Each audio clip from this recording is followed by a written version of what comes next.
Good evening dear students.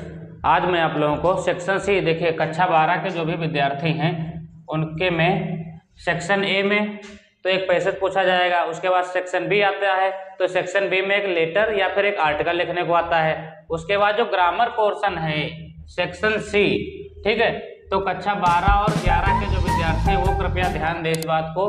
अब जो है सेक्शन सी जो ग्रामर पोर्शन है वो ऑब्जेक्टिव टाइप में कुछ क्वेश्चन 5-6 क्वेश्चन ऑब्जेक्टिव टाइप में आते हैं, ठीक है। तो ये बहुत ही आसानी से सॉल्व किए जाते हैं। यदि आप प्रैक्टिस कर लेंगे हमारे साथ में तो बहुत ही जल्दी आसानी से आप लोग कम से कम 2 मिनट के अंदर ये 5-6 नंबर आप लोग स्कोर कर पाएंगे, ठीक है।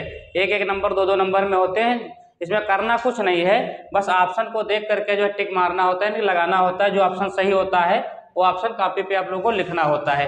ये तभी आप कर पाएंगे जो प्रैक्टिस किए होंगे तो ही कर पाएंगे, अदरवाइज ये नहीं कर पाएंगे। तो देखिए बिना प्रैक्टिस के कोई काम होगा ही नहीं, तो आप लोग हमारे साथ में प्रैक्टिस जरूर किया करें। देखिए क्वेश्चन इस प्रकार से लिखा होता है, choose the correct option to answer the following questions, यानी कि इनमें से करेक्ट ऑप्शन को चूज करना है और उसके बाद इन क्वेश्चनों के उत्तर देना है, यानी कि अपनी उत्तर पुस्तिका में जो भी सही आंसर है उसको लिख लेना है।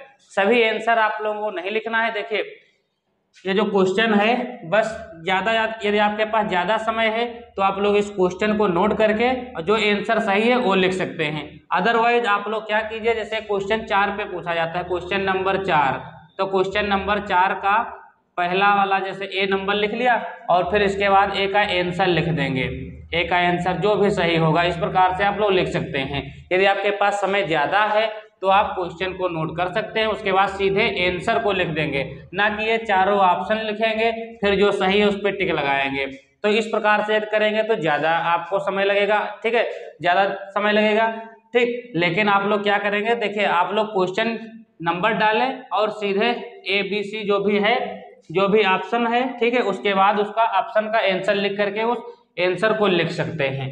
तो देखिए पहला क्वेश्चन है, one who seize the dark side of a thing is called. तो देखिए अब 4 ऑप्शन दिए हुए हैं, ठीक।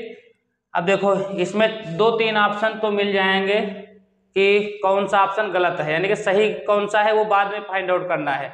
आपको पहले गलत ऑप्शन कौन सा है वो फाइंड आउट करना है कि इसमें से गलत ऑप्शन कौन सा है। तो देखिए इसका मतलब होगा निराशावादी, ठीक है, आशावादी तो है नहीं, डार्क साइड देख रहा है ना। यदि यहाँ पे जो है होप वाला हो, आशावादी होता तो दूसरा हो जाता। इसका मतलब तो ये पेसिमिस्ट है, निराशावादी। ये ऑप्शन नंबर 2 सही है।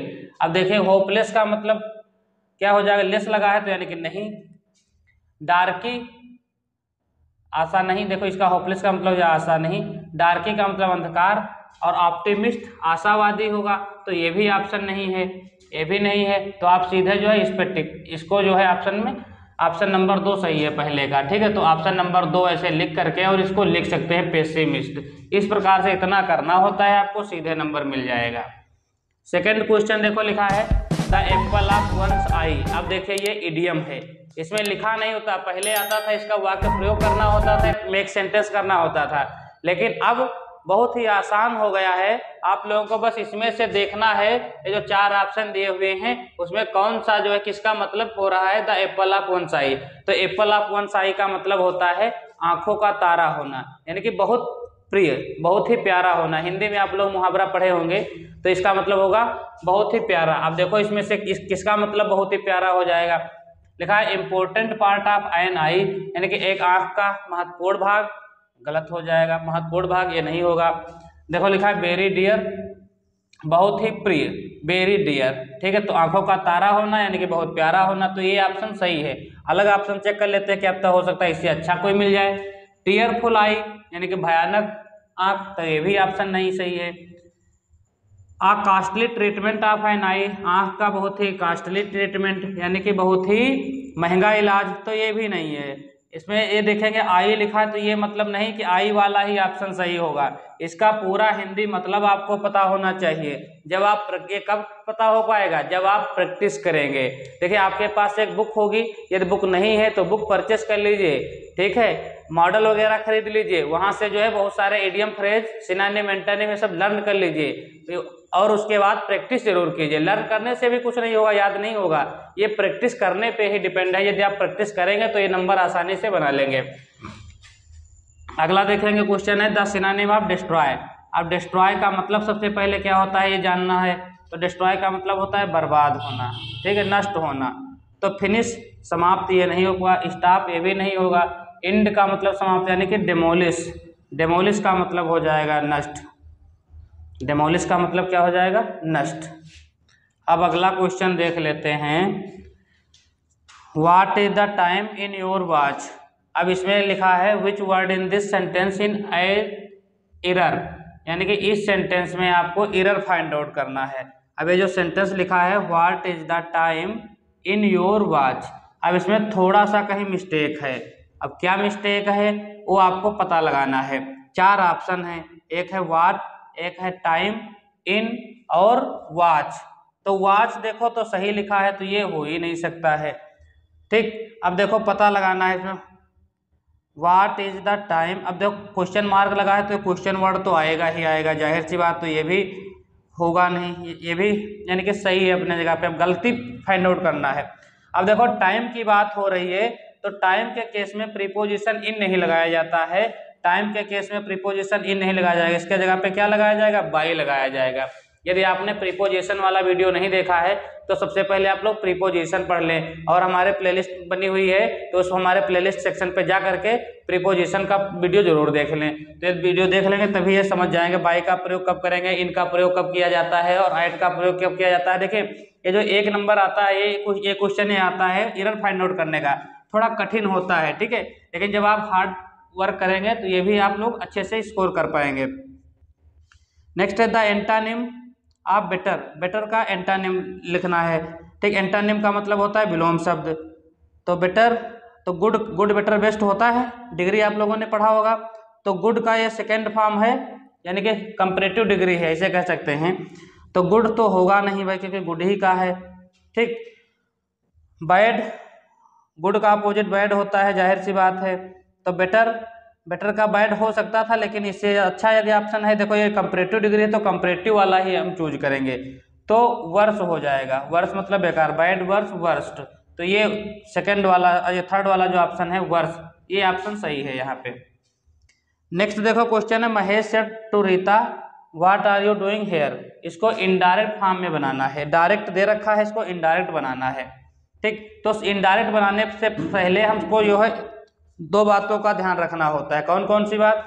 तो सबसे पहले देखना होता है कि सेंटेंस हमारा कौन सा टाइप है, रिपोर्टिंग वर्ब है और रिपोर्टेड स्पीच है, इनको देखना होता है, ठीक। तो रिपोर्टेड वर्ब जो है पास्ट में दे रखा है, ठीक, ये हम देख लिए। अब रिपोर्टेड स्पीच का देखते हैं सेंटेंस कौन सा टाइप है, पहले सेंटेंस देखेंगे फिर जो है देखेंगे कौन सा टेंस है, ठीक है, ये सब फाइंड आउट करेंगे। तो हमने देखा कि इंट्रोगेटिव है, तब इंट्रोगेटिव है तो यहाँ पे सबसे पहले क्या लगा लेंगे, महेश आस्क्ड, और किससे कहा, रीता, रीता से पूछा। अब देखो अब ये इंट्रोगेटिव था, अब इंट्रोगेटिव सेकेंड टाइप है, तो सेकेंड टाइप है तो सेकेंड टाइप वाले में जो क्वेश्चन वर्ड दिया होता है इसको ऐसे ही उतार लेते हैं, यानी कि डब्ल्यू यहाँ पे बड़ा था, जब इन्वर्टर कामा हट जाएगा तो ये छोटा हो जाएगा, यानी कि स्मॉल हो जाएगा लेटर।